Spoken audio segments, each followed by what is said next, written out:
আপনাদেরকে দেখাই যে আম গাছে কীভাবে আসলে বীজ দেওয়া হয়। দাদা ওই যে যে পানিটা বেরোচ্ছে না, ওই পানিটা তো এই ভিতর দিয়ে আসে তাই না? ওই ভিতর দিয়ে আসবে, ওখানে মুখের ফিতা লাগাবো, হ্যাঁ। ফিতা দিয়ে পানি দিয়ে বাইরে আসবে।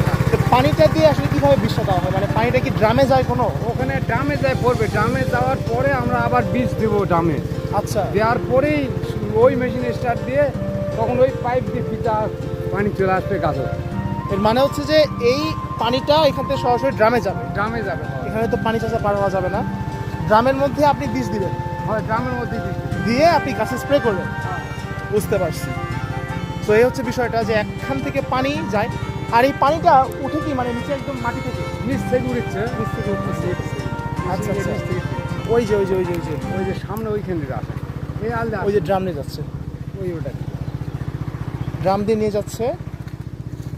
অ্যান্ড ওইখানে মানে যেটা হচ্ছে যে ওইখান থেকে পানিটা কিন্তু তিনভাবে যাচ্ছে, তিনভাবে জিনিসটা ঘটতেছে। একটা হচ্ছে মাটি থেকে পানি উঠতেছে, দেন পানিটা যাচ্ছে ড্রামে, ড্রামে বীজ দিচ্ছি এবং ওই বীজটা যাচ্ছে একটা গাছে।